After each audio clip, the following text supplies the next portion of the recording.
Yo, what's going on, guys? I'm Degidio, and we are back with another episode of the Jaxxon Sports Show. I'm sitting here with the greatest co-host of all time, not to be confused with Rampage Jaxxon, even though they look similar.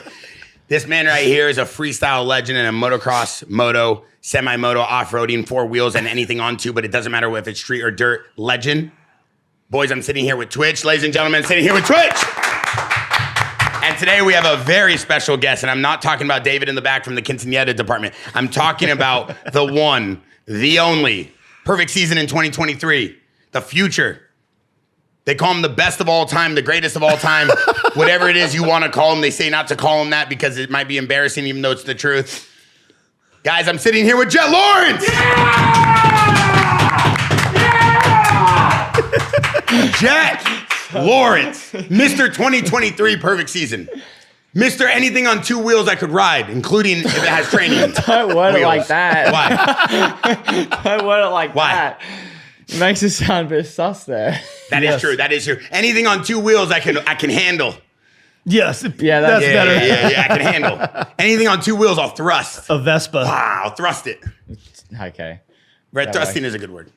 We could just, For you. we'll skip the... Can we move on? We'll move on. Yeah, All right. we'll move on. Listen, first of all, First question, please. First of all, I want to say, the first question. I got to start off the podcast with this. I got to explain to everybody how this man is on the Jaxxon and Santo Studio team, because this is a very important part of why we even have this show. It's also a very important part of what we're doing here at Jaxxon. And I feel like everybody needs their flowers. So I got to start off with this. All joking aside, Twitch is done nothing but help us build. You thought I was going to say like done nothing and I was going to talk about it. I saw your eyes like, oh, hold on, let me finish. Twitch has done nothing but help us build one of the most authentic and impactful sports teams I've ever seen at any brand. Same with Ryan Sheckler, same with Rampage, same with a lot of our guys like Ellie De La Cruz. You forgot P-Rod and Nyjah. It's a laundry list, right? We have Ellie De La Cruz, OBJ, P-Rod, Nyjah, Twitch, Jett and Hunter Lawrence. You have Sheckler. Then you also have all the baseball players, Jock Peterson, Blake Snell, Cody Bellinger. You have MMA guys like Mighty Mouse, Khalil Roundtree, Rampage Jaxxon, Luke Rocco, Chito Vera, Mackenzie Dern. Do we sell the Santo book? It might just be... Yeah. We have a whole magazine that shows all everybody. The pictures and stuff. So maybe get the Santo book. And that's what I'm getting at, And that book actually came out dope. Yeah. It's a great magazine. Yeah, Santo Studio Weekly magazine. Yeah. So, and that's what I'm trying to get at right now. What I'm trying to get at is that we set out to build an authentic brand. We set out to build a brand that actually could support the culture and the movement and the sports and the sports athletes and all different mergers of culture. And I feel like that is what made it exciting for me to want to build Jaxxon, build Santo Studio. So when I got Twitch on, I said, I want to build a show just for moto. I want this page to talk about moto, talk about all things cars, sports, bikes, skating and surfing as well with Sheckler and Cole Hoshman, who's on the tour right now. And then I want to be able to have like really good, impactful conversations with you guys and connections, and then actually sponsor them and work with them and support them. So Twitch says, we got to get the Lawrence brothers. We got to get Hunter and Jett. They're the future. They're amazing. We also got to get a bunch of my guys on the pod like Bierman. And I'm like, dude, whatever you want to do, I trust you. Tell me what you think, but I'm all in on moto. So we call this fine young gentleman who's been nothing but respectful and on top of the world since we got him. He's got some crazy valleys and peaks of everything going on in his life, but the guy stands tall, and I feel like that's what makes him such a dope person. And we signed him to the team. And not only did we sign Jett to Santo Studio and to Jaxxon, we also signed his brother Hunter, who's a phenomenal person and one of the most respectful athletes I've ever worked with in my life, holds his family and his brand and his brother to the highest standards. And it was an instant kickoff, like the family connection, everything we did, the way they represent the brand. I could not have thought of a better person to work with, not just because you're one of the best to ever do it, and not just because you win, but because you care. And I feel like I want to kick off this podcast with this theme. The theme is that misjudgment, character, bias, opinions, people's thoughts on people, it all comes from not knowing someone. And I feel like that's why a podcast is so important, is because we're not going to sugarcoat things. We talk crazy and reckless, but we have to give flowers where flowers are due. And this guy cares more about people than I've ever seen, right? He's always putting his friends on his back, helping them, supporting people, making connections. That's why we have the Concrete Cowboys on the team. We just did a merch drop with them.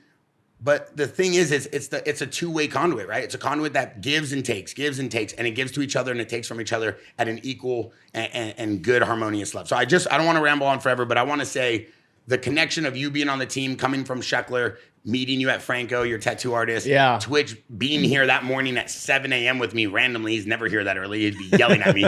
This guy's text conversations are like 6 a.m. Yo, F you. I'm like, all right, great. Good boys, we lost Twitch today.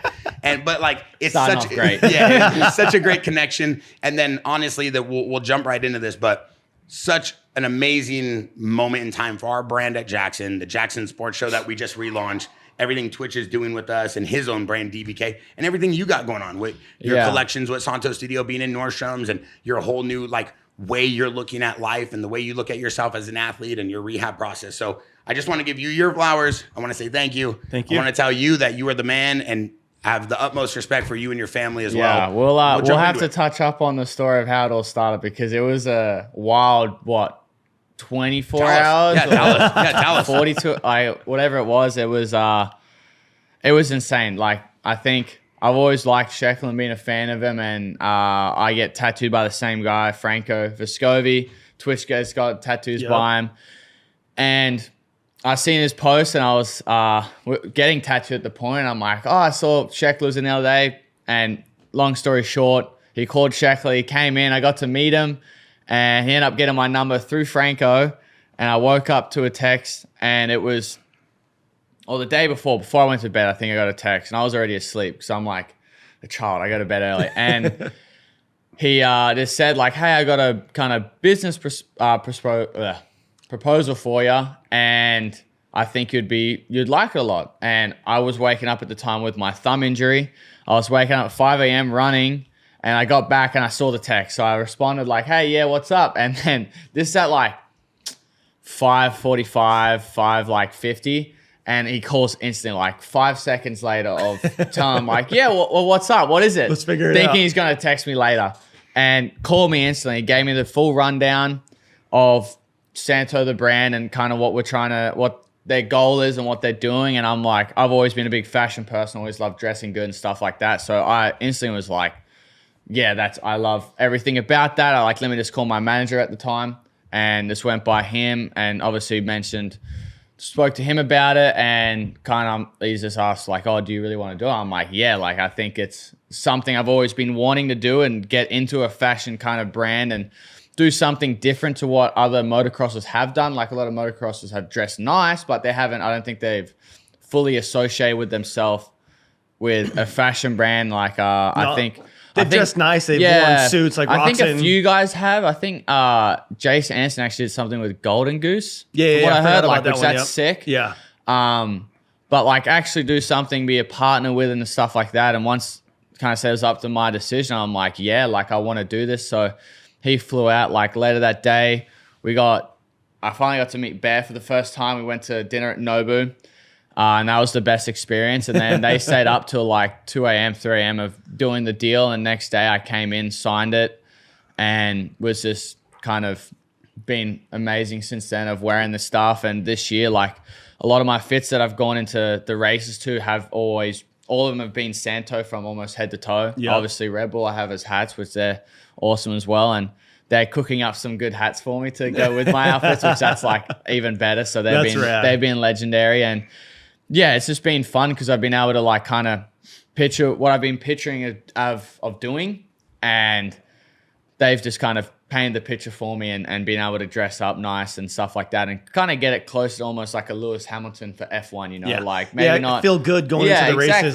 Exactly. So it's was a wild 48 hours or so. We stayed in this room till I 4 was in the getting morning. messages from him like throughout the night and the morning. What do you think? Should we do this deal? What about the Lawrence brothers? This, that. I'm like, yes. Yeah. Yes. All night, Yes. him and Sheckler, I'm going back and forth. Hey, they said this. He said that. Could we do this? And I felt like a movie. I was like, we're staying here until 4 in the morning. I had Vinny with me. Yeah. And I was using LegalZoom at the time because I couldn't even get a hold of my attorney. So I'm like searching up terms. Yeah, some people like to sleep in the middle of the night. I don't sleep. He's my new roommate. He's living with me now. No, I stayed one night. He was You're very considered a kind enough. roommate. Yeah, I'm a roommate. I told everybody I'll at the take cafe it. that's my roommate. They go, that's Jett Lawrence. I go, yeah, but that's my roommate. And they didn't understand. That's Jett Lawrence. I go, no, that's my roommate. That's just a guy. He's just a dude, you know. He's But just like, he's I just my also think roommate. what's cool about that too is sometimes it doesn't get said the correct way, and I think people paint the wrong picture. But what Jett was so passionate about was saying like, dude, I love racing. My focus is riding, but I want to elevate riders in the sport. I want to show the people that like, yo, we're more than just athletes. We can be super, well thoughtfully looked at and picture painted athletes, professionals of that F1 stature. He's like, we could do that. We could make Supercross like F1 where people look at us and we're getting Rolex deals and stuff. Obviously, we're all wearing our brand new Jaxxons, but I get it. But like, that was the concept. And I was like, dude, I see that. Yeah. I see Supercross going that way. I think you could do that. I think you guys could elevate to that level because his focus is always riding. Yeah, I feel like when you seen it a few years back when Roxon started showing up to the press conference, full suit, Breitling, like just head to toe. But it's like now it's more of like a fashion statement for you guys. Yeah. It's like you still want to look good, but like, do you really want to show up wearing a business suit? Like that's not you. You're not going to wear a suit. I've always wanted to do that as well, but obviously you don't want to always copy. You kind of want to like or come off as like a dickhead. Exactly. And it's always like in our sport, I felt like we've been obviously frowned upon and stuff like that. Cause it's like we're redneck, we're dirt bikes. Like we get muddy and dirty. We don't get dressed up all nice, which is like, I understand that a bit. But like, I feel like our sport can be to a whole different level, like we're motorsports. It's a exciting, thrilling thing to watch, like F1. And I think personally, I think I love watching F1 and MotoGP, but I still feel like we're even a little more exciting that because things are changing. So much stuff is happening at the time.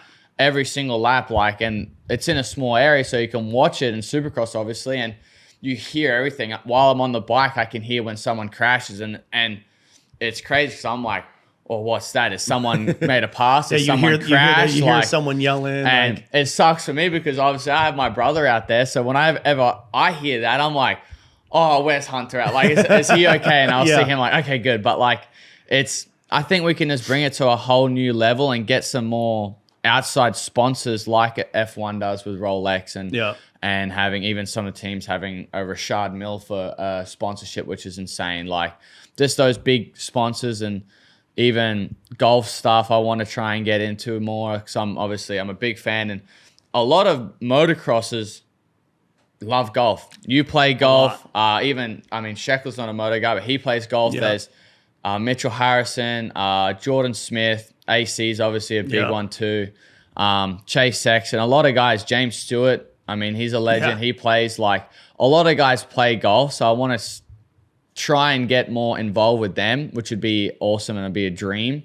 But yeah, I just want to try and build the sport up as best I can and have other people come with me. It's not a trying to make myself bigger and better and only me. I want the whole sport to rise because then it obviously helps me even more, So yeah. How was it your first year going 450? Like, did you have a lot of expectations from everyone, like from the team and everything? I think, honestly, I don't think they had a lot of expectations because it's like a rookie thing. Yeah. And they're like, oh, just do good. And I think a lot of times it was just like, oh, like, let's just go out there, get a solid result. And I was thinking the same thing, don't have an expectation in a result. But deep down, as the competitor in me, it's just like, I kind of naturally think like I want to win. Like I always want to win. Like there's obviously times where I can't and you got to play the smarter route. But I just had a gut feeling that morning and was like, oh, like in 23, that first outdoor round, I'm like, oh, I feel like I've put the work in, I've trained, I'm fit enough. Like I do similar close lap times on a 250, which is lesser horsepower. Yeah. I'm like, I'll be fine. And end up doing something that's been a first time as a rookie. It's been done before by two other athletes 3 times. But as to be adding to that is crazy. And obviously the big excuse was that year is as well, it's only 22 races that you're done, but able to come back even the following year and at least get to 24 was good. So, but yeah, I didn't have the expectation of doing that. It was just like, I think I was just pretty confident in myself that I could get the championship and put up at least a good fight. Chase did really good last year with Eli. They were going hard at it. So it was more so like, I just kind of believed that I could be a championship contender just because I know I can kind of back myself in championship conditions and stuff like that where it needs to happen, So it was, it was wild. Were you ever like, dude, I did it again, like every single weekend, just like, damn, 1-1, another 1-1. Like, Yeah, like at that point, like once I got a few, I think it's once I got to really, I think it was when I got to Colorado. It was kind of like the guys, it was like third round, and Hangtown was, the guys were a little closer because I ended up feeling sick or something. I ended up throwing up before the second motor. So I was like really tired for the last one. They were a little closer. And then obviously all week I just kind of, you hear all the stuff. Oh, he's not that good. It was just like kind of luck. And they're getting closer. It was like they've been a fluke. And then obviously Colorado was the one I actually tried and pushed like a decent amount and going closer to 100%.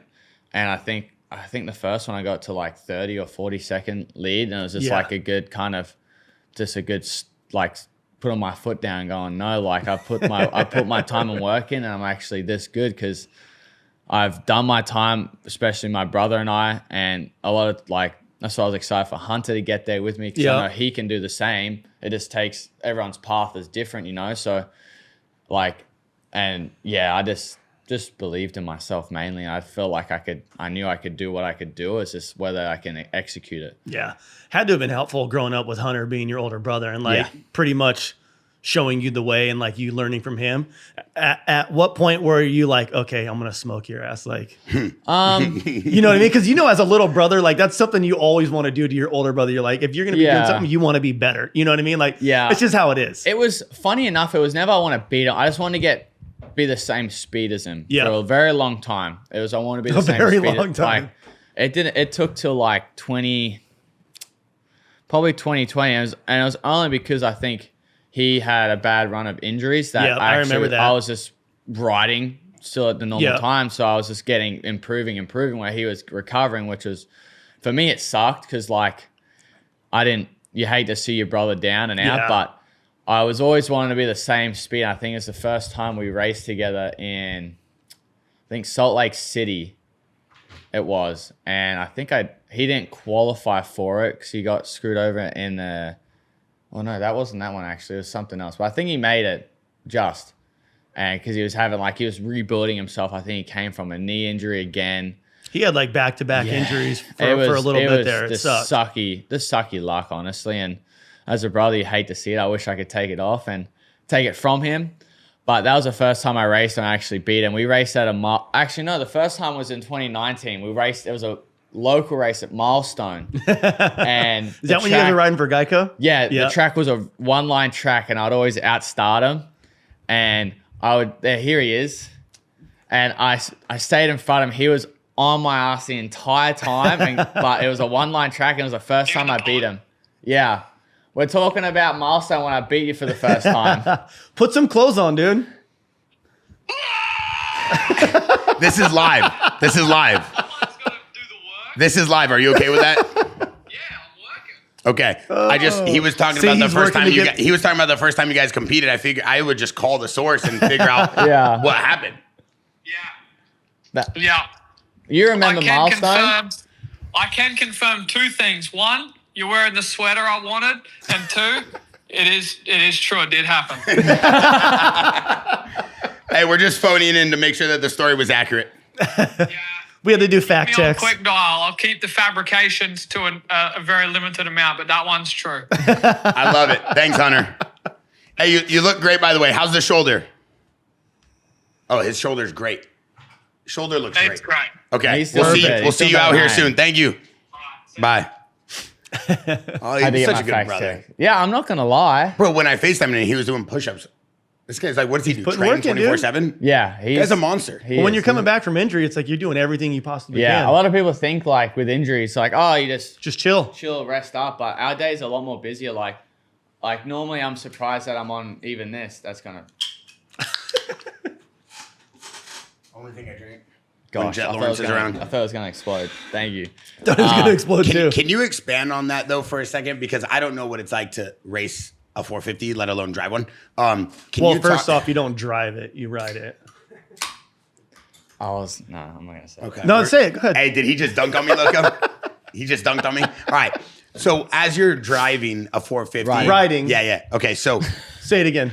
I like to do this to upset him, but it doesn't work anymore. I think he gets it. So talk to me about that. You're racing against your brother, like you said it. There's got to be emotions that go into that too, right? Yeah. Both of you are like trying to prove something at the time, or like it's difficult because like, and people would judge me and my brother for it. Like, of say we race each other differently, but like, of course we're gonna race each other differently. Yeah, There's no brainer. Your family member. Like, you're not gonna go take your own brother out, like unless you don't like him. Like, yeah, unless you really hate unless him. Unless he said something to you that you don't like before the race. Yeah, I mean, I've taken Hunter out one time in Paris, and that was just because I got sketchy, and it was after a whoop section. I remember that one. I thought I was gonna get the backside of the last one. I ended up framing and was on the nose front wheel, almost right into him. I remember seeing that one. So he actually sacrificed himself and saved me from going over the boat. But yeah, it's like a weird thing at first, but and my brother's kind of spoken upon this. Like, my dad's such a wise person and smart, and just raised us since we were really young, and just said like, hey, when you put that helmet on, like, it's job. Like, you guys are brothers. Be mindful of that, but don't go out there and do something stupid where you're going to take each other out. Because if you guys race best you can and you get 1 and 2, I don't care who's first, who's second, you know, like, but if you guys go and do something stupid and take both of each other out, like, he says, you better hope you're hurt, because if you're not, I'm going to make you be hurt. And so and that's his dad. That's he's old solid advice. Like, that's good advice, it is, dude. because like family first, right? Yeah. So, and like we've said multiple times, because me and my brother in 2022 in 2D outdoors, my brother and I were going against each other for the championship. And obviously a lot of things like media and stuff like that, we're trying to create tension between us. Like, you guys are racing each other. Like, and a lot of times we went back and forth on motors. Like, a lot of the time, like, he would win the first one, I would get second in the first one. Yeah. And then we'd swap motors, and I would get the overall. And it's just like, and we did that for a good 4 rounds, I think it was, in a row. Like, and it's just, they tried to build it against us, but like, I'm thankful that I have such a good brother and a wise brother that has even guided me in the last few years a lot more, like, and being a lot more hands-on with me and helping, has been like unreal. Like, I think, like I've said it multiple times, I wouldn't be in this position without him. And stuff like that. So it's great to have him there to kind of help me mentally, and just as a, not even just with racing, just as a human being, just and learn from, as a person in life, and being able to treat people right, and just doing stuff like that is where he's been over the moon, you know. So it's been great to have him there, but it's different because, and like, it crosses my mind a lot whenever, if I'm behind him in a race, like, I want to get by quick, like, but in a good way. In a good way. And a lot of times I'll waste a lot of time, like, behind, just because I'm like, where can I pass him and not mess up either? Yeah, I don't want to have the risk factor be any higher, you know. So it's difficult, but you get used to it after a little bit. You also got to be in the back of your head like, I'm coming for you, dude. Yeah, exactly. And we're both very competitive. We both want to be the better brother, but like, we still have that, like, and again, he's such a good brother. He knows, I know when my time will come. Like, I pick up things very quickly. He takes his time. Like, I think once he gets back riding, like in the next week, I honestly think in the first few rounds, I think he'll be better than me. Yeah. Like, without a doubt. Like, he takes time. His first year, he'll learn a lot of stuff. Second year, he'll come in really, really good. Like, 2 VDs. First year of Supercross with, I think, Christian Craig, was close, learning. And then next year, came out, whooped him, like, got the championship. Like, he's very good at picking things up, and even in the outdoor championship, like, and he had like a good 3 DNFs, I think it was. Yeah. Or 2 DNFs. And he still won the championship just because he just picks up on stuff and learns quickly. Like, and he's just really good at that. Like, he picks up on things and learns from it. And he's a very methodical thinker, like, with everything, like, which is good and bad at the same thing. Where I don't think as much. Like, he'll hit a turn. I just do it. Like, so he'll hit a turn and realize what he did wrong. And then he'll be thinking about that turn going to the next one, where Dad's like, stop thinking about that turn. Just do it, and then just be on to the next one, where I'll mess up. And then when I come back around, I remember I did that. Let me just try this. Like, so, which both work really, really well. I mean, like, it's not like one's really wrong, one's better, you know, like, they're both good in their own way. But yeah, it's It's just good to have him there as a brother. With this last injury, what'd you do? Your ACL? How are you going to come back for Supercross or outdoors? Outdoors. So we just scratched Supercross to the side, really. Yeah. No need to come back and ride yourself back into shape. Exactly. I'm better off just getting straight on the outdoors and to start that and at least have a good chance at that. Because obviously the more race I do in outdoors, just the more I'll be able to build back to myself, I think. Because obviously racing kind of forces you to get back to how you were. I think I do best off of that. So mainly it's just going to be getting my bike fitness back up and stuff like that. And Hunter had his shoulder with his labrum. What are the odds both of you guys got hurt within a week of each other? Is that it was pretty close, it was right? a week after. So I got mine done on February 4th, my surgery, and then he did it the next week on a Thursday, he got his shoulder surgery. So it was Did you know right away when you dabbed your foot? I honestly was pretty hopeful that it was bone bruising because I didn't realize my foot went backwards. It just happened so quickly. Yeah. So I thought I hyperextended because I felt a pop. So I thought I hyperextended, then bent, and that's what that pop was. But I had this raging pain in my knee that I was screaming. It was the worst amount of pain I've ever felt with not crashing. Dude, and it happened like that too. So quick, and it's just quick. I was on FaceTime with him when it happened. Yeah. I was crying. It sucked, and I was feeling good, and I was I set myself up pretty good for the third moto as well. I had a 1 point lead, obviously, but just be smart. Yeah. At this thinking championship, obviously, and was trying to get on a bit of a roll. The bike was feeling well, and just went to go save myself from falling other times, but we were moving a lot faster and just put that extra bit of weight on it that made it kind of plan it and then slingshot it back kind of thing, and it popped, and I just wrote off straight away. I just knew that this didn't feel right. I'm that's not a regular hyperextension or kind of spraining your knee, it was it sucked for sure. Yeah, it's such a bummer, especially when you feel good going into the season. That was only the second or third? That was what round? Fourth round. Fourth round. It was right after 8-2. I just got my win. Yep, and I that's was right. All right, let's get back on a roll. Let's get back on a roll again and put my head down. I got to catch up on points, and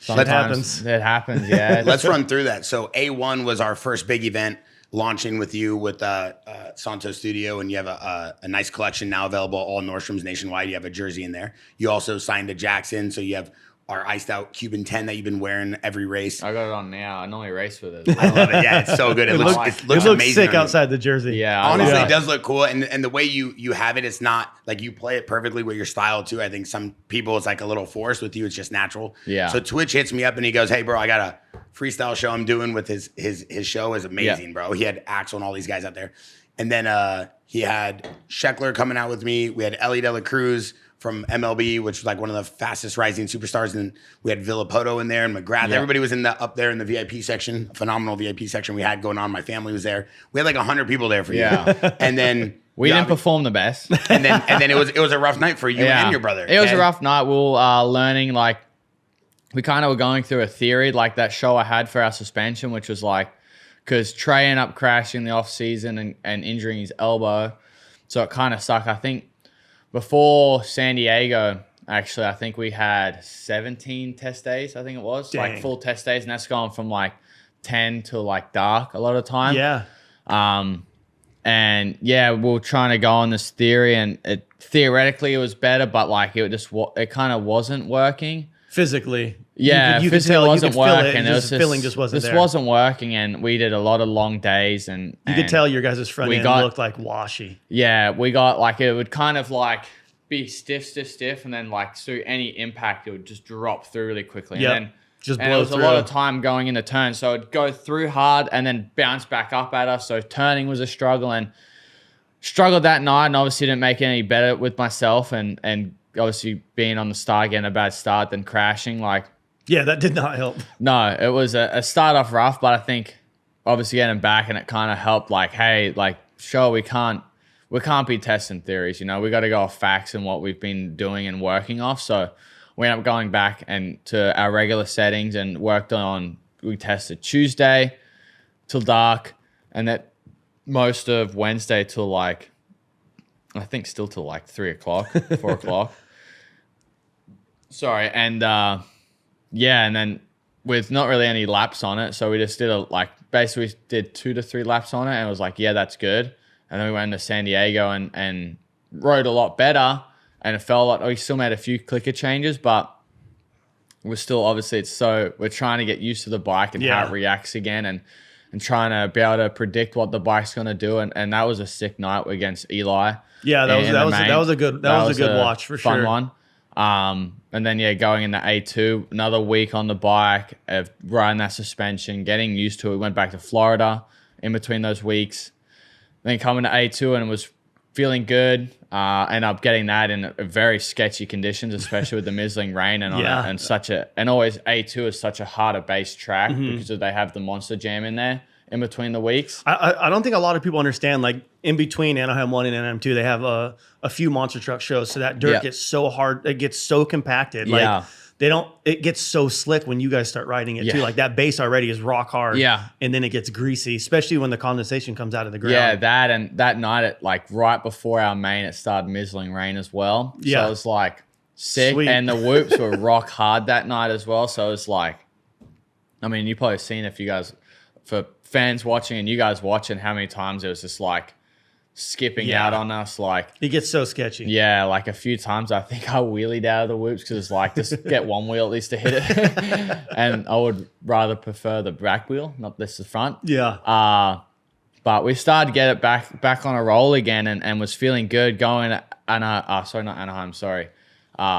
Arizona, and qualifying was good. I think I topped both qualifyings, and I think it was a second one that actually qualified by a good distance of like a good few seconds. Because a lot of the other ones, so the first and second round were like everyone was really close. Like everyone's on the same second. Yeah, like we're hundreds almost away from each other. We're between Chase, me, and Eli, and then A2 was the first one where I actually got, I think, almost to a second on him. I think it was like 9 or 8 tenths or 7 tenths. And then same with Arizona, and it was kind of like, all right, like we're back on. We're back, getting back. We're feeling good and stuff like that. And then obviously just a bummer, and ACL decided to snap. Dude, he flew in that night or the next morning? Next morning. He flew in next morning. I went to breakfast with him. He flew into John Wayne. His trainer Johnny hit him up, and then I hit up G, and G's such a legend. And I'm like, G, just tell me, because not that I care, like from a sponsorship perspective, but for him, just so his mental, like, is it bad? Is it not good? He's like, I don't know. I got to see it, but I don't like where the pain's at. And then we went to G's spot over here in Newport Beach. And I was like, all right, let me look at this thing. And G's like, well, you're not a doctor, so you need to move. And then Jett's like, I don't want you touching my knee. And I'm like, all right, let me just look at it. And I looked at it and I go, yeah, I don't like the way it looks. And G's like, why? I go, G, you told me that last night. I'm just repeating what you said. He's like, see, this is why I didn't want to tell you anything. So I'm like, all right, I'm gonna wait outside. But then, obviously this guy takes his training and rehab so seriously. So he flew in, he saw G, and then what happened? You went straight into surgery? Flew in Sunday, obviously saw G, already started getting the hyperbaric chamber. Then I went to Warren Kramer on Monday, got an MRI. He looked at it and completely snapped my ACL. You can only see the start and end of it, nothing in between. And then Tuesday, I think I went in at like 10 or something, 10:30, went in, got surgery. And then I, just started kind of PT and that stuff on it. I had to ask him for clothes. I actually had to get a bunch of Santo stuff because I just packed a bag going to Arizona. And then you came out here. And then I ended up coming here. So I only had like some clothes and only a limited amount of underwear. A bag for the weekend. Yeah. And I'm not giving you underwear. I go, we're going to go to the store and grab you some. I'm not giving you my used underwear. Yeah. But this guy takes training so seriously. I think a lot of people don't get a behind the scenes look at him. They don't get a behind the scenes look at a lot of these guys. Roxon, Sexton. I mean, all these guys take training so seriously. These guys are world-class athletes. This guy comes in here for 2 hours, unbothered, works out, goes with Johnny, works out, goes cycling, goes to G, comes back, eats perfect, tells me and the boys like, yo, I got to go to bed early. Obviously, the guys know he's an athlete, so no one's like trying to tell him to go party or whatever, and he doesn't party at all. And then he's literally so locked in. And it's so crazy because like when you talk about F1, it's like Supercross, motocross, anything on a bike is so dangerous as it is. Yeah. But especially like the things you were doing is that like outlandish. It's not even real life. But these guys need an F1 style Netflix show. And I understand there's a lot that goes into something There's like been that. talk about it for the last couple of years. Yeah. We actually got to meet, I think, Chris Hemsworth manager. Yeah. And because he actually wants to be a part of, Chris Hemsworth wants to like either be a part of or sponsor an actual similar thing for, I think it was actually around Hunter and I for Netflix. It'd be so sick. Which I don't know when they're doing it, but we got to meet him at Anaheim 1. Dope. And it was Chris Hemsworth and who else? Tom Brady's like entertainment something or something like that. Yeah.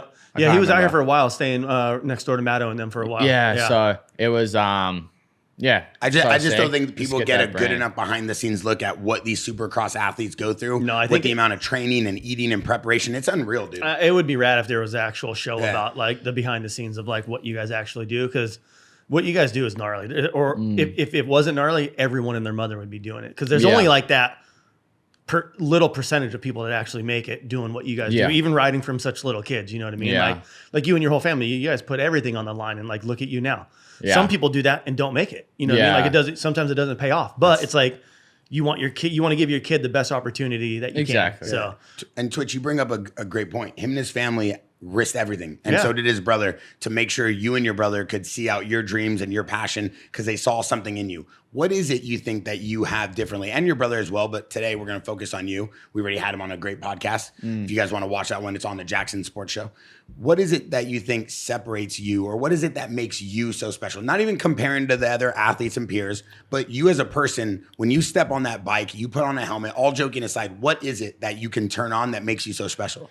I think one of my really good like skills I have, and it's a hard thing to teach, really. I think it's my instincts that I have with like a lot of my reactions quick on a lot of things and reacting right in a way.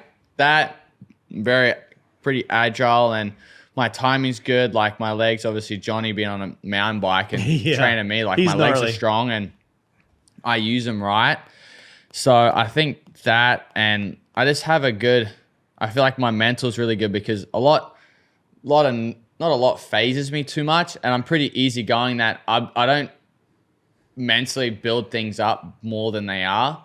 Like I think when I ride best is when I'm pretty relaxed going into a race, and I'm just like kind of, and even times where I need to focus up and I put more thought into it, like it's just adding more pressure to it, which is like better for me. Like a lot of times I think now, like when I first started and going for my first championship, the pressure of winning my first championship was terrible. I didn't want to admit it, but just at the time, you think it was just being young and just not mature enough to like be in that position? Exactly. But ever since then, I'm like, no, I don't want to be that guy. And second, I don't want to put myself in that position again of going down the last round. So I always want, like from there on, I was always trying to set myself up so then the last round I wouldn't have to worry about it. Like I'd have a round or two, and if I did, I could finish 15th and still win it. You know, So, but I think I learned in just being in pressure situations that I end up equipping like that ability when the pressure's put on that I could actually execute. I think one of my ones that I remember is obviously last year in Supercross with Cooper. He was riding really well, linked a good few races together. I made a few silly mistakes and ended up being tied on points in Nashville, and being able to kind of know, like I went back, obviously this didn't happen like overnight. It's not like I didn't change anything. I went back, I got my start sorted, I did the things that I need to do to make sure I have the best chance of winning, and that was my starts, you know, and especially on harder packed stuff, it would just spin up. So getting that better and being able to execute it, and then just link a good 4 races together of going 1-1-1-1 was what really solidated that and made me get that championship. So then the last round I could go get a 15th or 17th if Cooper won, you know. So yeah, I think that would be my best thing, is when times comes, it's like I can actually put down and focus in. I think one of my favorite ones, obviously, the SMX is like the last round of all to win. Like I think that's when I perform my best, you know. Like I think you could tell you were just having fun. Yeah. Like Is that it comes off to you like that? Just being confident and having fun. It's when you ride the best. Like if you're nervous and you're thinking about stuff, I feel like that's when you make mistakes. But when you put in the work that you guys do and you go out there and you can just have fun, like you ride so much better. Like it's just like it's like the vibe that you put out there for the day. That's like I believed that a lot at the start, and that is still very true. But I found out recently, like kind of that more my like these last few years of me racing, that like I almost ride better when it's a lot more stressful and like the competitors are really good that year. Yeah. Like if everyone's closer, I step up. Where if it was really easy, I make a lot more mistakes. But when the pressure's higher and it's like there's more on the line, you need to be more precise. You can. I'd be more precise. I somehow find it natural without even thinking. It's cool. I just do it. It just comes natural. I think that's what has made me win a lot of this. Obviously, both of my SMXs, like those nights, the last round, you had to win. You had to beat these guys. And I was able to set myself up in 23 of doing that stupid quad on that I did in practice, and then they cut the lip down to like half its size. I hate when they do that. And why would they alter, not to change subjects, but why do they alter the track a little bit from practice to then the main? Because they do it for a risk factor, because they see me do it and they're like, gosh, they don't want anyone else to do it that's going to hurt themselves. Yeah, or they'll build it like that to try to slow them down, but then these dudes are like, I'm just going to jump this whole section. You know what I mean? And they're like, oh my God, that wasn't meant to be done. Originally it was a 3 under the tabletop on the Friday, but then they changed to add the single because it was just like, I think someone crashed on it. Yeah. And I ended up doing the last two laps in practice. Because it was 4 on, and I think it was big. My dumb ass just like, I think I could do it. I have a run up. Just hopefully I can make it. And Yeah. I just made it the first time, then I did the second time, got it cleaner. And then, for the night show, they end up cutting it down and making it like half the size. So the first like half of the race, everyone was going triple table single. And the track was so, like, everyone was so close, and like it was really close. No one could pass. And it's just like, you're making up only tenths. And it's like, gosh, like I ain't going to win if I'm doing this. Like if I can't make up an immense amount of time, I won't be able to win. So I'm like, I have to do it. Like it's for $1 million. So I just, I got to, like, no one else to go buy a new car. Yeah. I'm like, exactly. Like no one's going to do it unless like no one's done it, and like no one's going to do it. So I'm like, I may as well start doing it and put pressure on them to try and do it. And that I say, like, I always called that like my $1 million move. Because it was a $1 million move. If I didn't do that, I don't think I would have got to the front and won that first race. You started gaining, like you were catching them so quick once you started doing that. It was insane. It was so much time you were gaining. Like it was almost like a second and a half. I felt like easily. I would watch that section, and you would be on them from the beginning to the end. You would have a huge gap, and at the end of the section, you were right there. Like, so that was a wild night, and I was so like locked in and just focused on getting it, because I hate losing. we had a nice celebration dinner that night. There you go. Went to Javier's, remember? No, different one. That was last year. I'm talking 23. Yeah. This is previous year. At what point were you like, I'm going to go spend all this money on a car? Because the only reason I say that is because I thought it was fucking awesome that you're like, I'm gonna go buy a Rolls. I'm gonna go buy something I can drive the boys around with, like all my boys. You know what I mean? Because people get so weird about you guys spending your own money. Just say it. People get so weird about you guys spending your own money that you work your ass off for. Makes no sense. Why not go treat yourself to something dope? Does that make any sense to you? Honestly, no. It's like it makes no sense to me. You're a world-class athlete, top of the world. You're making a ton of money. Who cares? You deserve it. You worked hard. You and your family not suffered, but you went through a lot for years to get to this point. Now you want to enjoy it, and people are mad about that. Which people I understand, because I think what they don't see is obviously the behind the scenes. They don't see that I have a financial business guy that has like made me a bunch of money in they're my like, you're blowing it. Like, and because that's the biggest thing, like that, because obviously that got leaked out. Like I didn't post it, and I still get ripped for it, but the dealership posted it, and all the negative ones are like, "What? Like you're an idiot. There's so much money. You got you should be investing in getting investment and stuff like that." Where it's like, I already got that up, because I wanted to get it like after motocross. So I'm like, this went 22-0. I won the championship. I'm like, gonna get a pretty good bonus. I got the maximum money in the outdoors, basically. Like, I don't think you can You get couldn't have made any more. more, yeah. And Dad's like, no, you got like, Dazzy put his foot down there and goes, no, well, like that's going into the house. We already said what the championship money was going to go into like trying to fully own my house out. Yep. So I'm like, okay. And then I'm like, all right, well, what about SMX? If I win that, can I get a car? He goes, yeah, sure, whatever. Okay. And so, yeah, like, and it's just a good thing for me because it motivates us because at this stage now that I have won a lot, I've won everything you can win. There's obviously some places I haven't won yet, but the main important thing of championships, I've won everything. I've won SMX. I won Supercross on 450 and 250, outdoors 450, 250. So I've won everything there is. So how do I keep myself motivated? Yeah. I got to find other things like the McGrath record with wins. I got to have something that's high that keeps me going because otherwise I'm going to get bored and be retired at an early age where like 26, I'll go, yeah, I'm done. I'll go try something else. There's nothing to motivate me. I've won everything. Like I don't need to do more. Like it's cool setting little like things up like that to like work for. So that's gonna keep me for longer. And you're young. That's the kind of stuff that you want to buy. It's not like, you know what I mean? Like you're not like, oh, I'm going to go buy some furniture for my house. I just want, you're like, no, I'm going to go buy a sick ass car. Yeah, because I mean, people say it's bad. You don't want to race for the money and be attracted to the money. But when you've grown up with not a lot of money, you can't tell me you don't want money. Like you don't want to be, oh, I want to stay broke. Like, exactly. Like, oh, I love being broke. I love, like, I love this. I love struggling, have to live paycheck to paycheck and not have like, and can't do something like, it's a decision to not be broke. You can put that extra time in.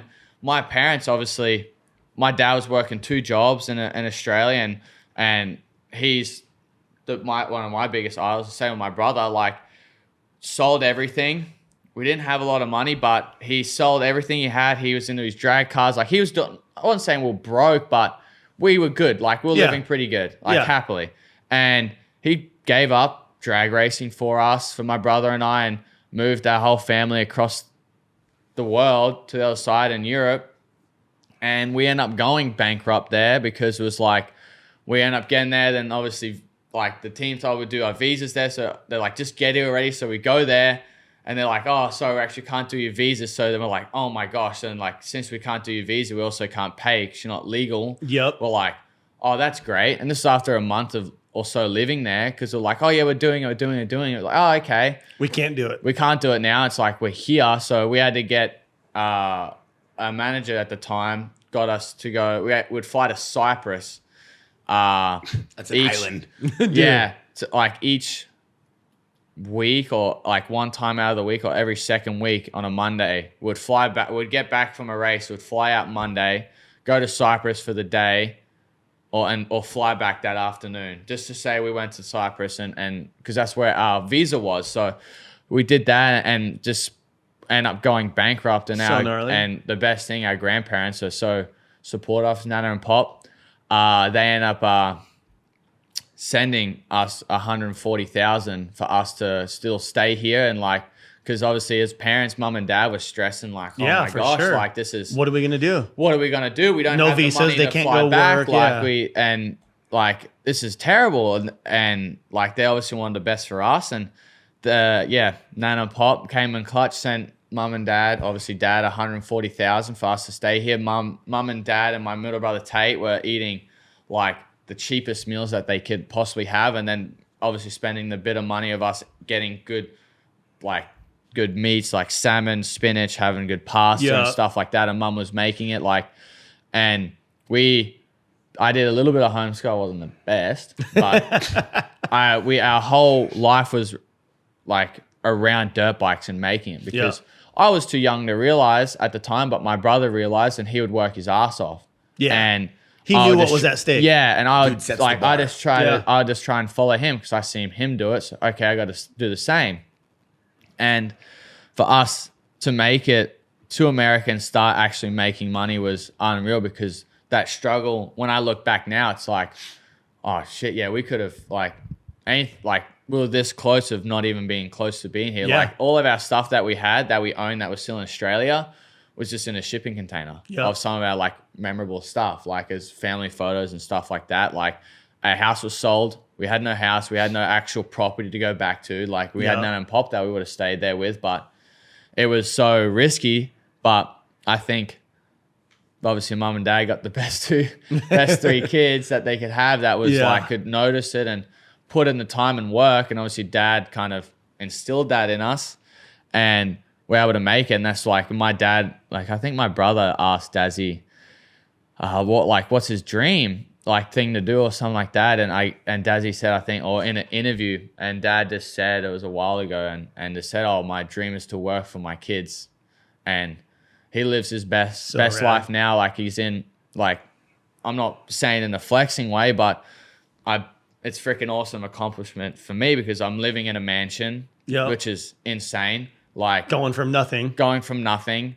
I have my whole family. It's not like I moved out by myself. I have my whole family with me. My mom, my dad, my middle brother Tate, which is everyone's favorite. I love Tate. Have you met Tate yet? No, he's awesome, you'd love dude. him. He's so rad. And then my brother lives only 5 minutes away in the same estate.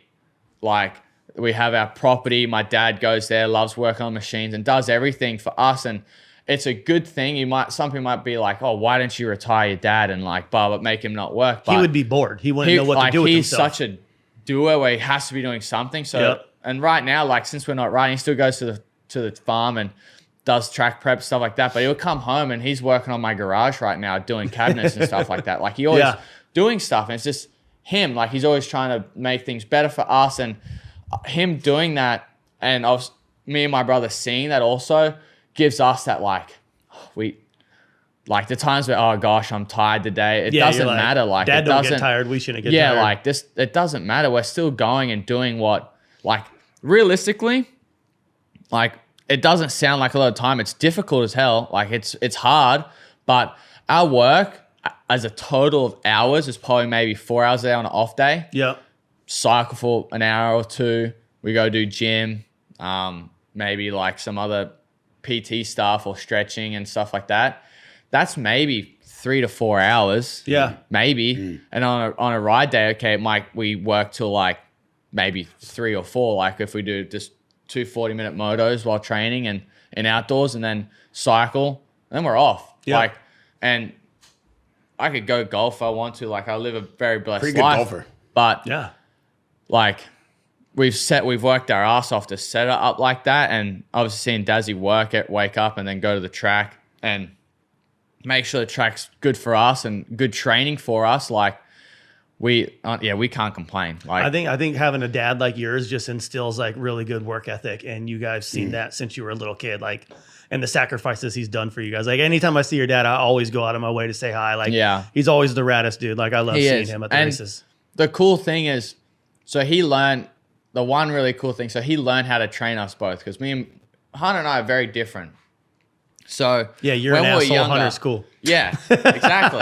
I'm a little when they first came over, he was like the young little prick, but I loved it. No, so he's misunderstood is the proper term. I love it. I'll touch on You're so raw, and that's why everybody loves you. I'll touch on it when I first met him. No, you are the best. I'll tell him. Yeah, I'll tell you. You're misunderstood. No, I'll tell the story when I first got to meet Twitch. But back to what I was saying. I want to hear that actually. I will. I'll get to that in a minute. But so my dad. So Hunter was very. If Dazzy would tell Hunter to do something or you shit at something, Hunter will go, oh, no, F you. Like, I'll prove you wrong. Like, I'm going to show you. Yeah. Where I was the opposite. If he would get, start yelling at me and say, you're doing this shit, I go, fine, piss off then. I don't care. I'll go inside. I don't care. I don't need to be here.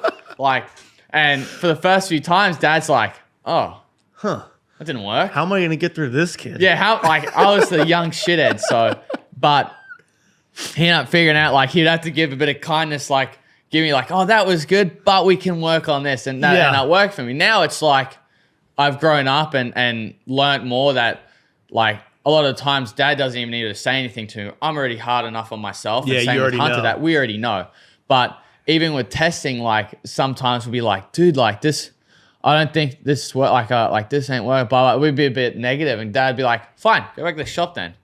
And it's just quit wasting our time. Yeah, all right, yeah, fine. Just deal with that then. Just go back to shop, quit. And you're and it's just and now it's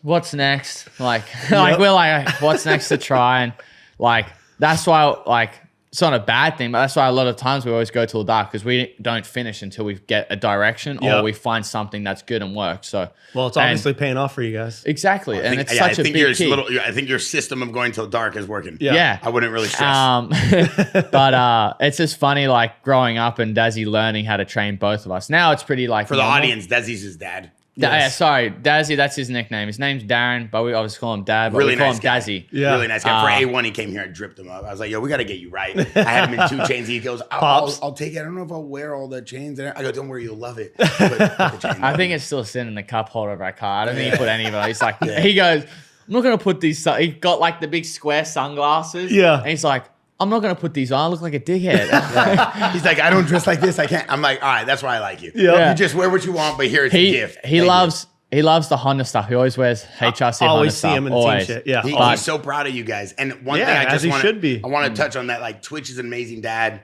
amazing partner, amazing sponsored athlete, amazing person for us, right? Crazy. I'm sure he was crazy, when he was younger. But so far, he's like a respectable person to his community because he understands his place now. And I feel like in the beginning, even watching you these last like 2 years, then working with you, it's like, I think now you're coming into a place where you understand, okay, I am a superstar in this world. I do hold myself to a certain level. People do hold me to a certain level, and I got to deal with that. Similar to Sheckler growing up as a child star in skating. But now it's like you are different. When Sheckler was young, he was getting the Escalades with the rims and the Ferraris, but there was no social media. People really didn't see it. Yeah. Now everybody can hyper-focus on you. He was the pre-Justin Bieber. Yeah, he was. Seriously, he was. And he got the worst. He got the worst out of it, and he was insane at skating. He was a prodigy. He's always been insane. Same as you. It's not like he was just good looking or a little cool young kid, right? Yeah. So I think that one thing that I really like about you now is you're aware of that. And Twitch brought that to my attention. He's like, oh, who cares if the guy buys Rolls Royces and Ferraris and has a car dealership? Who cares if the guy lives in a house the size of the White House? Who cares if the guy, like, it's his money. He made it. Let him do his thing. He's still crushing it out there. And I feel like the Supercross community, the community of moto in general, is not so used to that. No. So they see it as a flex. But I really do believe, hopefully, even after they watch this podcast, they'll realize you and your brother live and die for this game. Yeah. For you, for your family. Your family lives and dies for it. And it's all you guys love to do. Yeah. And you're just reaping the benefits. I don't think people actually realize how much, like, motocross summit, we actually make really good money. Like, I mean, Eli Tomic's a very private guy, but we found out obviously through Osho and Osho knowing his dad, like, he's had Porsche GT3 RSs and stuff like that. He has a GT, I think he had a GT3 Cup car at He just doesn't post shit. But he doesn't post it. Yeah, he's so private, But those cars, like a GT3 RS now, dude, they're like close to 300,000, especially the model he had, and the new ones are 500,000. That's what my daughter wants for her first car. That's sick. I said, you better go work your ass off harder. That's coming out of the DBK account, not Jaxxon. No. I'm like, you want that? You go work for it. Sponsor it. Nah. It makes sense for what you're saying. And one thing I also think that it's very hard for you and your brother to explain to people because you guys are so respectful, and Twitch does a good job at just being very blunt. And I think you have to have a happy medium. I think going into this year, you have to be able to be comfortable with saying, listen, man, we're successful at what we do. And this is what I love to do when I'm not training. This is what I love to do when I'm not winning races and selling out stadiums around the world. And the biggest thing is, like, I'm not an a-hole with my stuff. Like, I don't buy a car and then let no one drive it. Like, we went to a car meet last year in off season, and before the season started, and it was I think it was the first one of the year, actually. And dude, I'm like, I want to take my Rolls Royce. I want to drive my mates in it. And I also want to take my R8. So I'm like, I got my obviously teammate Chance who rides with us. I'm like, hey Chance, do you want to drive my R8 to the car show? Like going like, and him at the end of it coming back and going, dude, like, that was the funnest I ever had. That car. So rad. That puts a smile, I get to relive my first experience of driving that car and getting that same giggle and same smile on my face through his emotions and his reaction, where it's like, dude, for me, that's awesome. Like, I want other people to experience it and get to enjoy it. Like, I let my best mate Blake, I'd let him drive any of my cars. Joey No Nuts. Yeah, Joey No Nuts. Like, FYI, I almost killed Joey No Nuts. I remember the story. Yeah. But I love making other people happy. That's the biggest thing. Cool. I'll let friends drive my stuff. I love taking them, driving with it. I love, like, I always ask, I don't want to sound like I'm a rich bastard, but like when they come in, I'm like, hey, have I taken for a ride in the R8? Like, just to like, dude, just because you're stoked, like, because I'm happy I got it, but I want to, like, I love making other people happy. Like, you got to experience this. Like, dude, the thing's insane. Like, it's not a flex. It's not I have this. Let's go have fun together. Let's go have fun. Like, and going back to that car meet was actually cool because I was driving behind the lads and Hunter was in his new GT3 RS, which is like insane. Yeah. Like another almost like, close to a $500,000 car. And then I had my R8 in front of me that's twin turboed. And then I was driving in my $500,000 Rolls and it's just like, I had my girlfriend with me. I had some mates in the back seat. And it's just like, gosh, like this is sick. Like, he's getting the excitement of driving of it. The way he's talking about it, even like, seriously, like you see his excitement in his eyes when he talks about it. It's like you say, it's a movie. Like it's literally like something you don't think of unless it's a movie, a movie and stuff like that. And so I'm grateful of. I'm not going to take advantage of and stuff like that. But if a fan comes sees me, like when I go to car meets, I open up my whole Rolls and lets kids sit in it. I let people sit in it. Dude, let them in. Like, and all of them are like, wait, really? Like, dude, normally no one lets us sit in the car. I'm like, dude, like, I buy these things so then other people can experience as well. Yeah. Like, I want to show the experience for other people as well and that stuff. So it's cool. Like, I'm not an a-hole with my stuff. I like making other people happy, you know, like. So. I think for the record, no one should really care if you buy a car. No, exactly. I think we move on from that one for sure. That one always rubbed me the wrong way. Because I mean, Twitch talks about it all the time. If there's anybody that knows how to build a brand in moto, it's Twitch. The guy's been doing this for 20 years. I think you have a problem with it. Nope. No. Hey, there's a good saying for that. It was by Tom Holland, little Spider-Man. He says, if you have a problem with me, text me. And if you don't have my number, you obviously don't know me good enough to text me. I remember seeing that one. So it was along the lines of that. And since then, I'm like, it's actually a good saying. Like, you obviously want to listen to other people, what they say. But if you don't have my number and you want to complain about who I am as a person, you don't have Don't bother. You don't have that effect, man. But if it's someone close and you have my number, it's like, oh, okay, you exactly. listen, you know, like, so that was a cool saying I remember hearing. I'm like, that's actually so true. You need to make that a butt patch. I know. One thing I wanted to ask you too, in Twitch, I always ask you these random questions. What do you think the biggest separation between the way you prep for Supercross and the way you prep for motocross in terms of your body, your bike, your team? Can you kind of, as we're getting close to wrapping this thing up, can you kind of like run me through that so I can kind of hear from your mindset how you look at those two, because they are two different sports. Yeah. But people, I think for the common fan, they kind of like combine them. Mm-hmm. Yeah, it's pretty... Funny enough, it's pretty similar. Like, training's no different. Like, off the bike, training's the same. We're still doing the same stuff we would for outdoors. It's just more on the bike training's different. So we'll do 20-minute motos, which is like our main event. We'll do and try and get how many laps out. Where in motocross, we're out there for longer. So we'll do 2 40-minute motos or do 2 35s and a warm up. Like, we do. It's just a different training day on the bike. Off the bike, same as old. Like, you still going cycling, gym, doing all your stuff. Yeah. Where on the bike is different. You're working on kind of making sure I'm more spot on in Supercross. And then in motocross, personally, I'm always trying to work on being really efficient and stuff like that. And just those tiny things, just little things you work on that's different to help you in that aspect of kind of conditions or stuff like that. With your riding style, do you prefer motocross over Supercross or Supercross over motocross? I like motocross over Supercross because motocross, everyone gets kind of stuck with the same thing. It's very hard. You just have to be physically faster to be anything better, because everyone's doing the same rhythm. Yep. Where I feel like motocross, I can get a lot more creative with my lines and stuff like that. So say. I like that because it's a lot less restricting for me. Mm-hmm. And I just like the speed of going in outdoors also fun. When you're on it and you're going fast, you're hooking in outdoors. Like the mile per hour you go is so much faster. It's insane. Than in Supercross, you know? So I prefer outdoors for sure. That's rad. When you say everybody to win in Supercross has to be physically faster, can you kind of like touch upon what that means? I mean, like, so basically, probably the easiest way to say it is your average mile per hour has to be basically faster around the whole track. You have to be, your lap time has to be faster because we're all doing the same rhythms technically. Like, very rarely that one person is doing one big rhythm that no one else is doing, because everyone's so good nowadays that a lot of us, and our bikes are so good nowadays that we can do a lot of things, you know? So whenever someone pulls it out, it's like, oh, okay, yeah, I can do it as well, you know? So it's very close to racing, which makes it more difficult, and it makes it a lot more like you need to get a good start to do something because it's a lot harder to come through the pack. But it just kind of makes it tight. So it makes it, obviously, for us, we're like, damn, if we do make a mistake on the start, we got to work a bit. But we can, I mean, us top guys, we can work our way through. Where for some other people, it's obviously a little difficult because everyone is so close in times. Yeah. I look at like the status of a sport. Like we were talking to Ricky Carmichael about this. And like I said, this whole podcast, I've said it in every podcast. I always go to my man over here to figure out, advice or brainstorm branding, marketing. I always go to Twitch when it comes to bikes and this world of moto.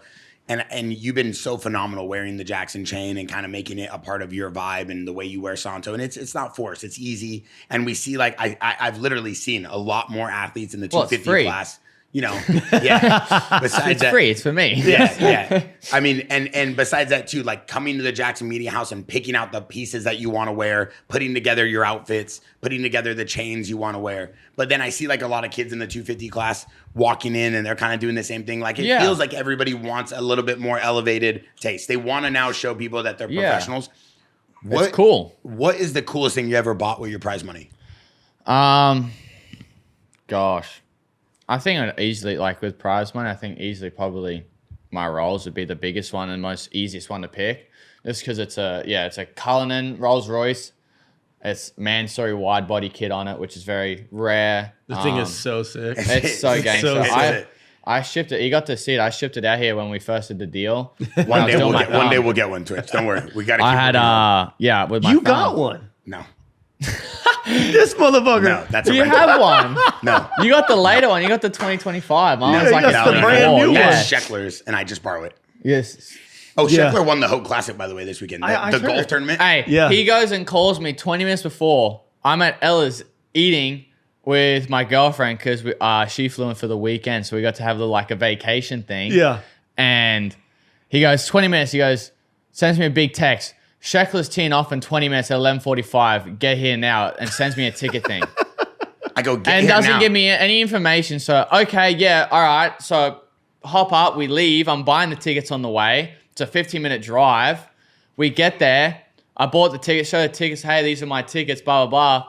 Oh, yeah, so this parking is VIP. You're going to have to go down to public. So, Park far as hell. so anyways, we ended up missing the tee time because he didn't give me the information. Hey, maybe you should order the VIP parking. So, he parked there. Just coming out of ACL And then- surgery. so- Hey, come walk the course with us. Which it honestly helped my knee with moving it, so it was good. But also, me and my girlfriend weren't even ready for it because we went and got you were at breakfast chilling. We had breakfast, but prior to that, we went to a head scalp massage or something. So I love who doesn't like a good head massage? So we both went. I was the only guy in there. I loved it. She was just in leggings and a hoodie. No makeup. She's like, where are you taking me right now? Like, And this? I'm like, Newport Beach Country and Club, she- the most prestigious Hey, country club in the everyone, world. No, I'm in gym clothes. Everyone's dressed I'm in head to toe. Santo stuff, thankfully, but I'm just in gym clothes. Like, they wash your hair and that stuff. They blow dry. So I had an afro, basically. And we're showing up. Every girl and guys, all dolled up, all dressed up nice and that stuff. Here's Dylan. I walk in. She had flip-flops on. And I'm we're like, just Jet, and I'm like- she's like... What the hell are we doing? She's shaking my head, shaking her head, going, "You really can't give me a heads up, huh?" Yeah, I had I'm no like, heads up at all. this ain't me. You can get mad at Bear. This is not my fault. And she gave Bear so much crap about it as well. bro. Good. You really couldn't give us a heads up. I I'm was looking. like, get your Red Bull hat. Everybody here knows you're here. I told Hope Classic you're going to be one of the special guests. And I hyped them all up. Hope Classic's waiting to interview him. I'm like, yo, just give him a second. He just got he's here. He doesn't talking out of his- He's not really ready for this. Saquon Barkley was teeing This off. guy. Josh Allen, Kyle Allen, all the best quarterbacks in the world were there playing. It was awesome, you know? And I show up in gym clothes, and my girlfriend's just come from basically the spa day, and we're looking rough. Well, I was. She was fine, but we got to watch Sheckler play. He only watched him tee off, and then he went back to the clubhouse to get lunch. I'm not walking 18 And then holes. no. And then this guy, he goes, I'm like, hey, I want to still walk a few holes and watch Sheckler because he was saying he's really good. I'm like, all right, sick. I want to watch him. So I followed him so I saw him I'm catched up to the third tee and I followed him to the seventh tee. Yeah. And then he goes, all right, I'm going back to the clubhouse to eat food. I'll be here waiting for you. Okay. So I get done. I walk to the seventh hole, watch him tee. I'm like, all right, I'm getting pretty hungry. I'll go back. So said good luck to have fun to Sheckler. Honestly, I was kind of more please tap me in. I want to play. Yeah, exactly. But So then me and my girlfriend go back. I get to the clubhouse. I'm like, hey, cool. I'm like, hey, where are you at in the clubhouse? Like, where'd I go in? He goes, oh, I left. My bro, I'm not watching all these things. I came here just to support Shex for one. I'm like, are you kidding me? No, I already left. I'm like, well, I'm hungry. I still want lunch. Okay, we'll go at because we'll stay at the Balboa Bay Club. Yep. And this legend obviously got me and my girlfriend a room. I wanted to pay for it, Well, but it's about time he did something nice for you guys. I know. I wanted to pay for it, but he's so stubborn and goes, no, you're not paying for it. No. And I'm like, I'm like, put your money away. We get it. You're rich. Like dude, there's so many times I try to pay for anything won't for let dinner. you. Dude, he'll hop up randomly and go and pay before we even know. And I've got him one time. You got enough people trying to do things. So, I'm going to just make sure you're good. But anyway, so we end up going to the... we need a helicopter. I know. Actually, yeah. we'll let Red Bull handle that one. So we go to the Balboa Club and have lunch there. We had lunch with his parents, his girlfriend, and her son Jay, which is a legend. Obviously, me and my girlfriend. And then we start talking, and then and his mom wanted to know how me and my girlfriend first met. So start telling the story. Then this guy, I'm telling you, this guy starts yelling at every worker in there, going, hey, come here. Like, dude, they're telling their first date. Come over here. I got a video. The whole restaurant. Dylan videoed it. The whole restaurant. Shut the hell up. All of them came and stood there and surrounded. They all stood around you like this. I was like telling the story, and they're just like standing there. And he I'm had like, a crowd of 50 people, and I'm like, yo, this story better be good. He's like, whoa, and he's like freaking. I'm like, you better say something crazy. And he goes, yeah, the first day, told her to meet me at Shake Shack. No. You're already telling the story wrong, but it was. Anyways, I tell the story with, like, I think 2 or 3 of the waiters, the manager or the owner. Everybody that was there. Everyone that was there. I'm like, and every time we'd go to start the story again, he'll interrupt me and go, and yell at someone else to come here. I wanted a crowd. And then Dylan was dying laughing. I was laughing, trying to get the story out. And then, like, I'm trying to give him full details and stuff. And then, like, he goes, oh, what car you driving? I'm like, oh, I was driving like the Urus because the car I had at the time when we had dinner was a black Urus. I'm like, oh, it's the exact same car that we had on our, like, kind of our first date or first time hanging out.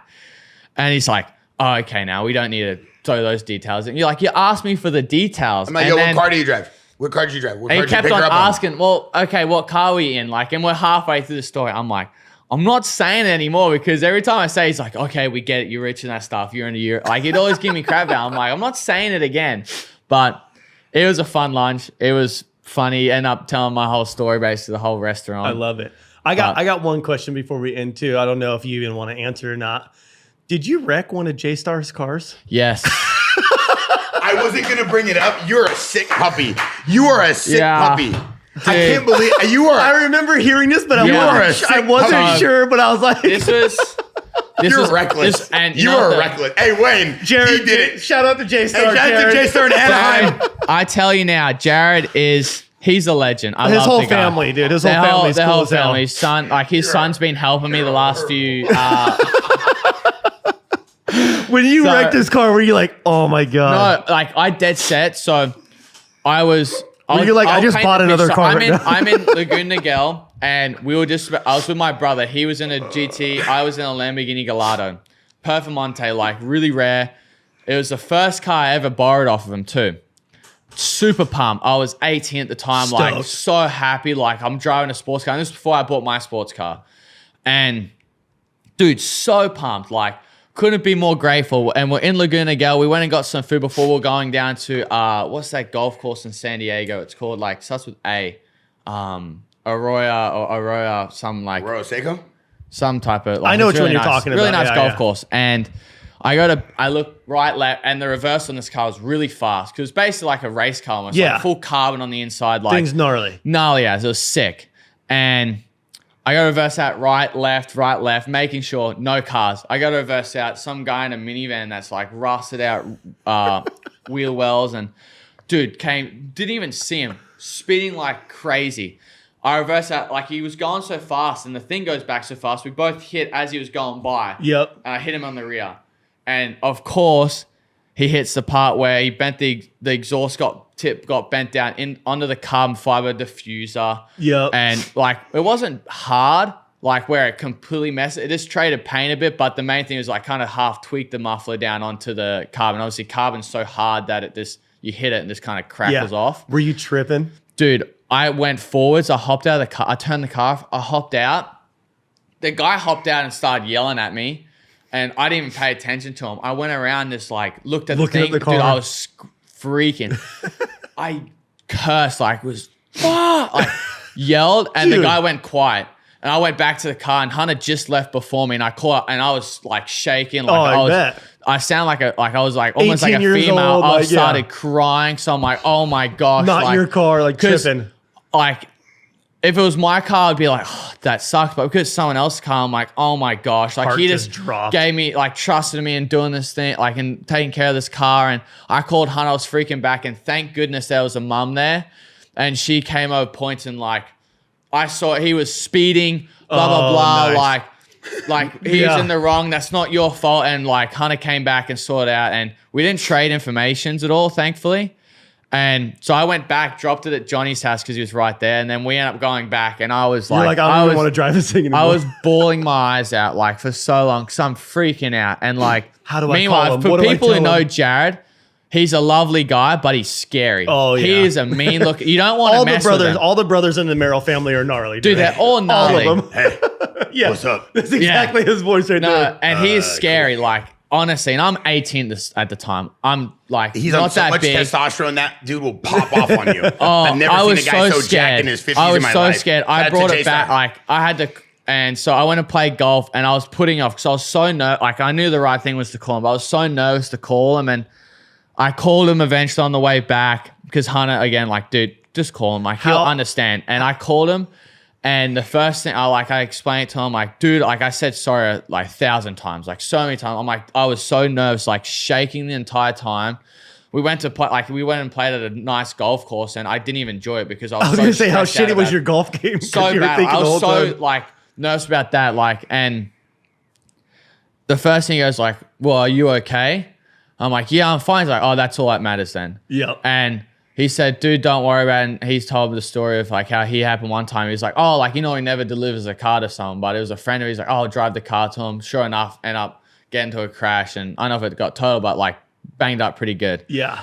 And dude, like, I didn't realize the carbon got hit at first. And I thought it might just be like, okay, paint trade, maybe the exhaust. Yeah. But the end up coming out to 30,000. He never told me. He took care of it, never said anything. And I like, and he still lends me cars this day. Yeah. And he's a legend. Like, and the guy is like just so solid. Yeah, like Jared's he ended up the getting man. me the contact to Franco as well for my Yep. tattoos. Like, and by gosh, that was such a nightmare day. I like was so sad and just like disappointed in myself that happened, and just like crying. So I cried so much, like just because I'm like, dude, it's such a nice car. Like, and I tried holding it from my parents as long as I can too, but dad somehow found out eventually. He knew you're acting weird, dude. And he was fine. Jett, He's like, my car's broken. no, he was good. He honestly was good. I felt so bad. J-Star's brother, Josh Merrill, owns Yeah. like the craziest printing house. Oh, like, screen Liquid printing? Yeah, Graphics. he's huge. He does like Nike and everybody. Those two I think guys. I saw him earlier today. Jeez. Yeah, those Yeah. two guys. I mean, I got my first car from J-Star when I was 18, a Maserati, Oh, really? and I crashed it like 2 days later. And then I got my Makes sense. dad a brand new car, and on the way to bring it to my dad, I hit the back of a U-Haul. So I was like having bad luck after bad luck, and then I bought. Okay, What? I'm gonna stop you there. I don't know if it's bad luck because I've been in a car with you. This is not bad luck. That's just being a dumb. This is Bear's luck. Here's the worst story though. I'll just end it with this real quick. I bought my first G-Wagon, not to flex, but it's a funny story. And I'm driving it, and Sheckler hits me up and he goes, "Where'd you get that car?" And I go, "Why?" He goes, "You posted this car on your Instagram story, and Steve Astafin, his manager, hit up Sheckler and said, 'That's my car.'" And I'm like, wait, what? I bought Steve Astafin's wife's G-Wagon that he sold to J-Star, and I was driving it for a week. And Steve's like, "What are you doing in my car?" And so it was like the craziest story. So then I called J-Star. I was like, "Yo, I got to get another car. I can't be driving Steve Astafin's old car. Like, this is horrible." The guy shows up and it's like, I got his hand-me-downs. I'm over here thinking I just made it in life. Before I let you go, though, I do have two other two other questions I gotta ask you. Number one, you won the inaugural $1 million SMX, right? The Super Motocross? Twice. And get your facts right. Twice. I know, but the inaugural means the first one. Oh, I didn't. Well, you're using big words on me, man. Come on. Right, isn't that mean the first one? I'm just a dirt thinking bike 2. rider. I'm gonna say 2. Hey, I get it. You get 2 million. And he was homeschooled. And I was homeschooled. Which But can you? What is 1 million plus 2 million? 2 No, million. what is 1 million plus 1 million? That equals 2. Yeah, what is 1 million plus 1 million? Yeah, 2 million. That's what you won? Yeah. Okay, so let's No, go. he won a car and another million. Well, yeah, technically I only got.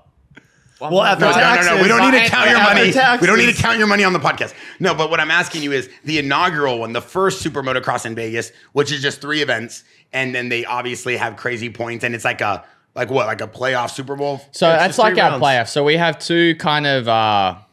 What's the first race they kind of called it? They said something. It was like they used the word. Well, it was the Monster Cup back in the day, right? Yeah. And then it turned into something else, and now it's Monster Cup dropped. SMX. And then, so the first 2 rounds, you'd get first was 25 points at the first round, then second round at doubles, and then third round at triples. So Yep. it just basically ends up to being all you can win in the end. But everyone's going for it because Yeah. it's a lot of money on the line. It's a lot of money. It's From first three, to last. 3 rounds for $1 million. Everyone gets paid. Like so good everyone's money. pushing hard. Yeah. And yeah, it's So the first one you win, Yep. and then the second one you win. But the second one, your brother won the first event in No. the 3 series. no, I won. Who won the first one?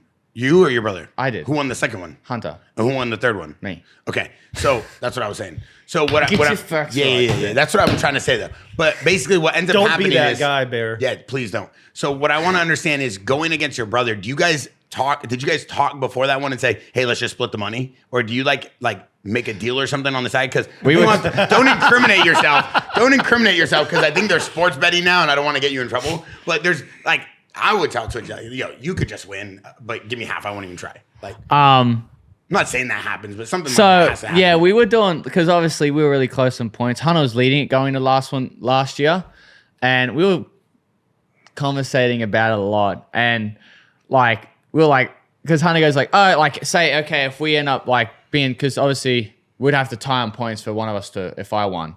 So he goes, he's like, what if we tie on points? We just split the money, you know, like, and I was just thinking of the end thing. He's like, oh, we'll go 50-50. I get a 500, you get 500.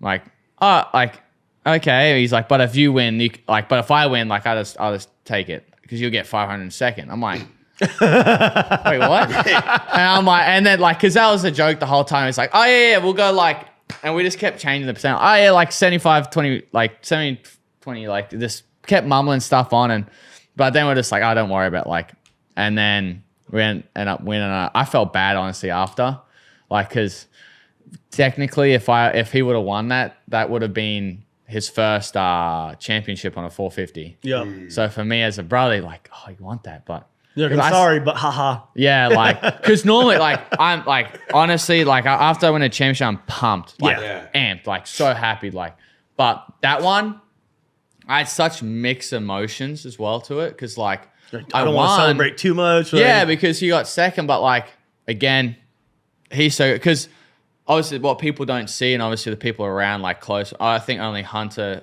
Cynthia, and his wife, and then my girlfriend and I were in the truck getting undressed, and I think I apologized to him a good 5 times. That you took all his money.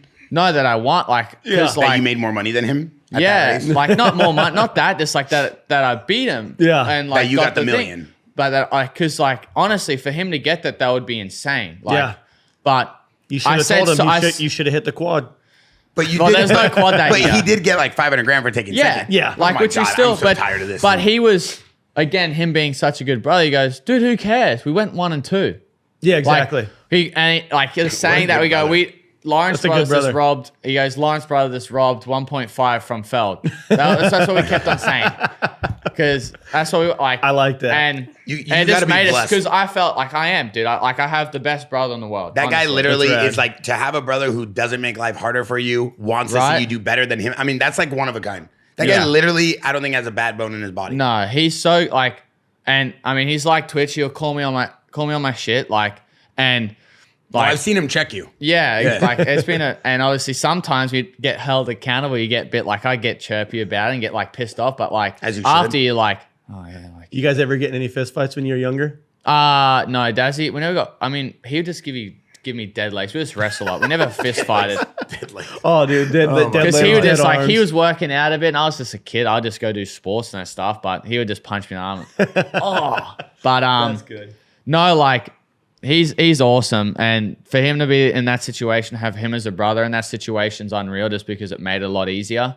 And like, so yeah, I felt like an asshole, honestly, because I'm like that could have been his first. Because after I start thinking, in the moment, I'm just doing. Yeah. You don't think about it much. And then after, I'm like, oh my gosh, that could have been his first championship. He could have won $1 million. He could have got like, and then I'm like, oh, I'm such a dick. Like, but then, and then him just being, dude, who cares? We both got 1.5 from the Lawrence. Like, how insane is that in one night? Yeah. Well, in 3 weekends, we got 1.5 and one even more, obviously, because of the race bonuses like that. Like, can't complain. Exactly. Like, he's awesome. I mean, he helped me a lot last year with a lot of, because I started looking at a lot of comments and going downhill with like, and started being really short. Not reading Instagram like, comments. I was kind of going in, so it wasn't really. It would motivate me for most, but then when it started attacking me as a person, that's when you're. That was like, kind of no, like that's not me. Like I take care of my family. Like they kept saying I'm a shitty human being and stuff like that. Where it's like, you kind of are. Like, yeah, sometimes. No, I think it's funny. Like most of the people that are on the internet that are talking shit about you, half of them don't even ride a motorcycle or even do anything cool. It's like they're just like taking their shitty negative energy out on you because you're successful at what you do. Yeah, that's where a lot of it comes from. Is jealousy. And I think you would have seen like from kind of halfway through Supercross going into outdoors till I got injured. Mm-hmm. Like my interviews were really short. Like I was really pissy about it. I was like, so I was hating, I hated everyone. You just wanted to get it done and get out of there. I wanted to get in, race, where like, the only thing I wanted to do was just race. I didn't want to do media. I didn't want to do interviews. I didn't want to do anything. Like, it's just like a real big, like, F you to everyone. Like, even if I do, and I was missing the important part of there's my fans. Like, I was still good to my fans when we do signing and that stuff. But like, when I was on the podium, like, I was always, I was just pissed off. I didn't want to be up there, like, and the one that really pissed me off was like where I could have literally fight someone was, I think, Southwick. Like you'd always go up, you wave to the fans and they normally cheer and that stuff. And Southwick, I won again, even after crashing with Hangtown with my shoulder being messed up, silence. And that just changed my whole mood. And then for the rest of that, I didn't take any photos or anything with any other, like with no one. Like I'm working and like normally you'd go like spray the champagne and the fans. I just got my trophy and champagne. I just walked off. I just went back. I was so pissed off, and I was pissed off in my interview that I almost felt like disrespected in a way. Yeah. But anyway, I got like down to a bad rabbit hole, and the one person that was like, and I was being pissy to people who was close to me. I was being a dick, honestly. Like I was actually being an asshole to people close to me and stuff like that. And the one person that got me out, I started going, obviously, I would go to my brother like every once or twice every night during the week, and we'll do a thing with him and just kind of helping me become a better person, just realizing like kind of who I actually am as a person, like going down like and just said like, and asked me a question on, it's like, well, you're a shitty person.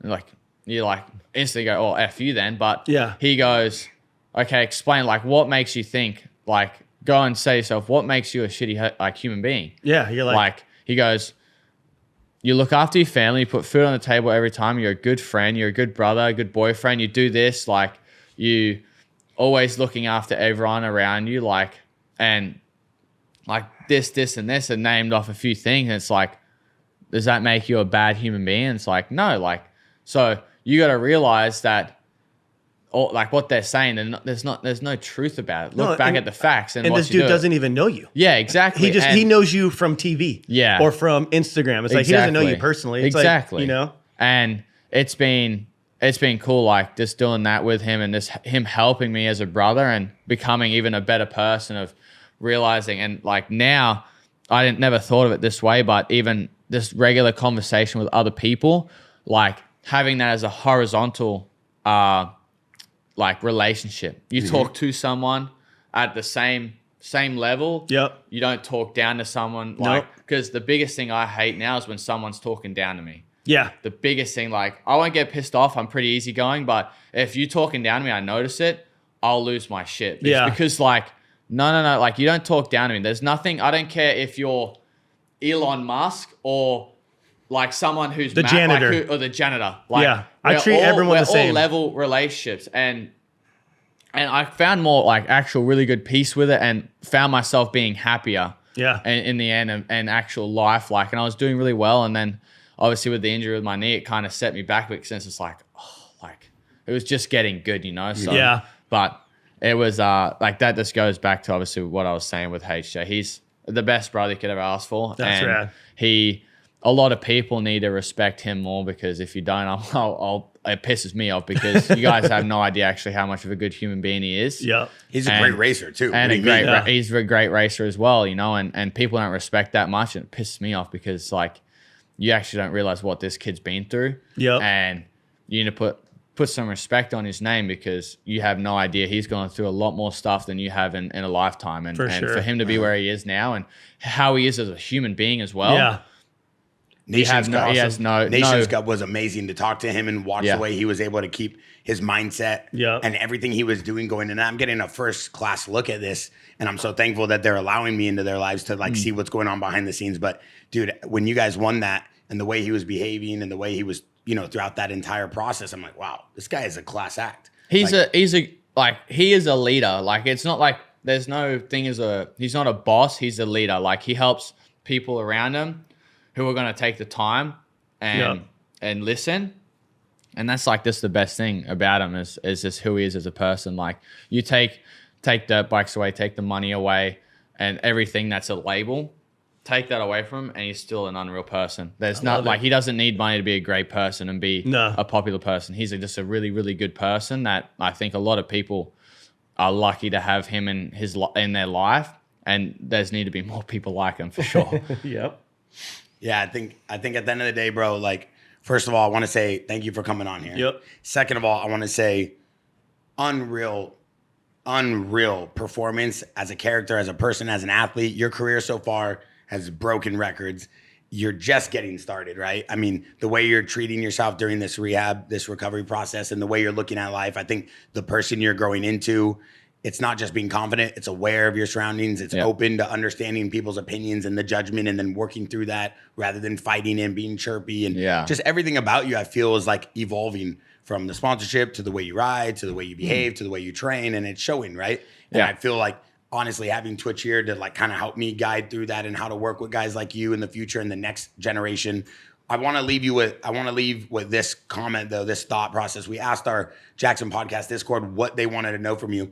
And we just kept getting the same question over and over again. They said, what is the biggest transition from 250 to 450? So I kind of wanted you just to tell me that real quick, and then we're going to kind of sign off. Honestly, if I'm going from 250 to 450, the biggest thing is you don't have to work as hard. Yeah. Because you have the power. Yeah. Like, you have so much power underneath you that where the 2D you have to work so much harder to keep the speed up. You can't bury it hard. You have to be light and stuff like that. Where the 450, you kind of get away, and that's like one thing we always try and stay aware of, not get lazy. Yeah. Because it's just like our bikes are so freaking fast. Like, all of them are. They're now. fast, man. Like, it's unreal how fast they're. Sometimes they're too fast. You know, like I've gotten used to it now. Where like when I first hopped on the 450, I don't think I really went full throttle that much. Yeah. Can you tone it down a little bit? Yeah, like. I don't even know how to switch gears. Yeah, exactly. He can't like, even pop the clutch out. That's Bro, I got a bike and it broke the first day. That's all the best dudes in here that ride and can't even work a clutch. yeah. I drive my 50 really fast. We got because it's automatic. That's because it's automatic. You know, you don't drive it fast. You leave it in second gear or first gear, and the thing's tapped out.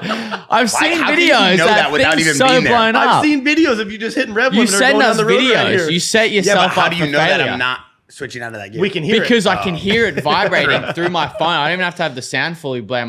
My phone has a rev limiter basically. Listen, we're gonna end with this. I just want to say good luck this season. We're behind you. We're all behind you. The Jaxxon podcast behind you. Jaxxon, Santo Studio, your brother, your family. You're gonna go out there and do it for yourself anyways. I get it. There's a little selfishness in professional sports, but gotta have it a bit. You have a good support system around you. And remember, at the end of the day, you have a lot of people that care about you.